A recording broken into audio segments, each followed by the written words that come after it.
«Эхо Москвы» в Уфе и общественная организация «Берзямлек» представляют рубрику «Говорим по-башкирски». Мужчина. Бүләкләү. Наградить мужчину. Ир кешене бүләкләү.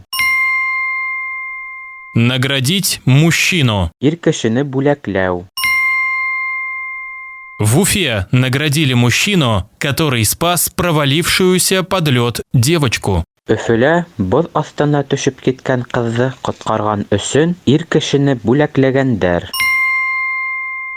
В Уфе наградили мужчину, который спас провалившуюся под лед девочку. Өфөлә боз астына төшөп киткән кызны коткарган өчен ир кешене бүләкләгәннәр. «Эхо Москвы» в Уфе и общественная организация «Берзямлек» представляют рубрику «Говорим по-башкирски».